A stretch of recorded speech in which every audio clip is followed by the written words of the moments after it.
have a water heater, world's most efficient water heater.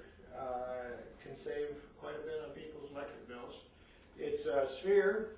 It's about 11 inches in diameter, so it holds about 1.7 gallons. And it has a resonator on the side, an ingoing probe, and we'll have a meter to measure the battery. It'll just be heated with a 9-volt battery, basically. And whenever you're ready, we'll start. And you have any other? All those wires there. Well, the wires, they connect the resonator to the probe and the shell of the sphere. Okay. Or the water heater, if you want to say it that way. Okay. So what would be the purpose of this exactly? To heat water. To Okay. heat a house, it could be used for heating houses, heating water. Yeah, you can heat over 30 gallons of water in an hour, basically with just a 9-volt battery, with basically with this system. If you were pulling the water out and circulating it and so on and so forth. Okay, great. Well, let's start and see what it does. Okay. Okay, the time and the temperature, let's go, the ingoing temperature is 100 degrees, 101. Can you see it okay on the camera? I'm sorry, let me zoom it in here. Okay, it's 101 degrees. Okay, and the time is 25 minutes and 30 seconds. We're going to go for 2 minutes. And we're plugging in the meter. And the draw is 0.18 amps. Okay. We're set on the 10 amp settings. You can read the 0.18 probably. And this is the power coming out of that 9-volt battery right there. That's correct. Okay. So what would be the advantage of having a heater like this? Basically, the advantages are many. Lower energy costs. You can save about 90% on your heating bill. If you're paying $500 a month now, which most people in the colder countries are, colder areas of the country are, then you could heat your home for $50 instead of $500 or less. It could also be designed to provide heat during power outages. It could be portable. It could run RVs, recreational vehicles. Well, it could be used in RVs and boats and camping. It's non-toxic. It's fuelless. Provides affordable heat. Could be used for either water heater or home heating. Low energy consumption, fast, scalable to any size.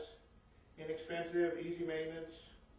Could be used as water distillation and also as a humidifier. That was another thing we didn't think about. If in dry areas, a lot of times women especially like humid air.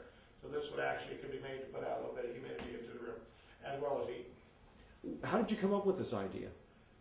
Well, it's based on Keely's work, sympathetic vibrational physics. And basically, if you resonate things correctly, what time did we start? 25:30. Oh, okay, we got 27 and 25, 26, 27, 28, 29, 30. Okay, we got 184 degrees Fahrenheit. Did you get it on the camera? Okay. Got it? So what's the significance then? We just went up 84 degrees in 2 minutes. Why is that significant? Well, that's a lot of heat for a little bit of power, basically. It's, you know, yeah, if you wanted to do the same thing with big car batteries, you'd need at least 4 of them probably. Or if you needed to, if you wanted to plug it in the wall, you were probably talking about 10,000 watts to do the same thing. That's what you just saw. So if I didn't have that little resonator on the side of the globe, how many 9-volt batteries would it have taken to raise the temperature that high? Yeah, quite a few, 250 or something. I think I guesstimated 250 yesterday. Actually, I think it'd be more than that, but whatever, something like that. So this is a fuelless, electricity-free generator, or it requires an external power source? How does this thing work? Give me some more examples of what exactly this thing does and why it's beneficial. What are some of the benefits of this?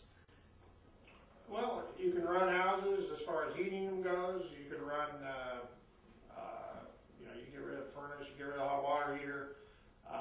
It has a lot of uses. In camping situations, it could run with a battery. You know, you can run off your car if your house, your car battery, if your car's working, and you got your car battery, you can run this type of thing, or heat your house, heat your room, whatever, to keep from freezing to death, and power outages, and so on and so forth. So it's the world's most efficient heater. Yep.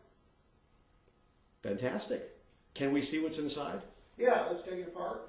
You definitely got the reading on the heat, right? We did, 184 degrees. Okay, good. Let's take it apart and see what's inside. We'll pour the water in a bucket there, and I'll need some gloves because the thing is hot.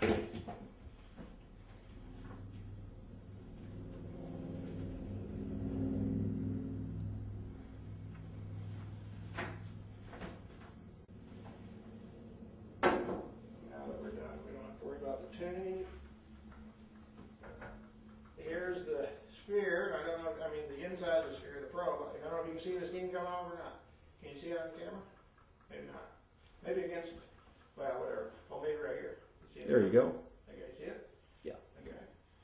And disconnect everything. And let's see, we're all disconnected. And we'll pour it. I'll bring the bucket over so you don't have to move your camera.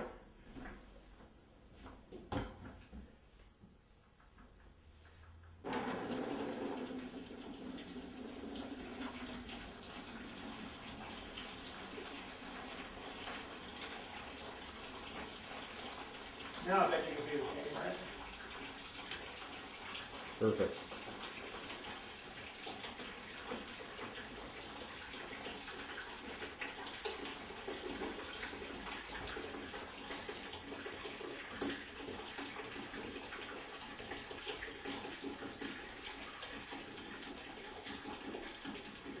Yeah, basically to make a sphere, you start with a stainless steel sheet, you put it on a lathe, and there's a tool that bends it into a hemisphere, and then you glue two hemispheres together.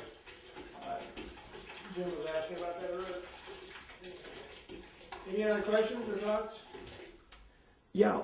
What's the purpose of that probe that goes down the center of that sphere? Well, that's the ingoing negative, and it becomes three different types of negative. Yeah, basically it helps establish a vibration from the inside to the outside. It sets up a set of vibrations, and that creates an unusually fast heating of the water. Also heats perfectly smooth. You don't hear the popping like you get with a lot of furnaces and stuff. Even if there's no blower on your furnace, you'll still hear popping sounds as it heats up, and that's because it doesn't heat up evenly. It suddenly changes size. And this heats up perfectly uniform, both the sphere and the probe inside, basically. So does that probe make it radioactive like a microwave, or? No, there's no dangerous energies coming off of this whatsoever. Matter of fact, the energy that this gives off is actually healthy and good for you. Fantastic, thank you. You're welcome. Well, let's get back to Jim's question. For the average engineer or scientist that's looking at this, he would perceive that all the heat energy that's being created in this globe is being created out of that 9-volt battery. Oh, that's not correct. The 9-volt is not even necessary, as we already discussed. This serves as a catalyst to get everything going, basically. The battery's good for starting. Like you start your car, it's good for starting. That's it. That's all. It also, well, it's good for starting. It's good for keeping things stable in systems. It's good to have battery because if you get surges, the batteries can absorb those. So batteries have useful purposes. Yeah. So they're not really used in your system to actually sustain the power. They'd be used to kick it open. Right. And then you could technically pull it out of the circuit because you've created somewhat of a chain reaction. Is that correct? That's correct. Okay. That's correct. It's a controlled reaction. Yeah, you can call it a chain reaction.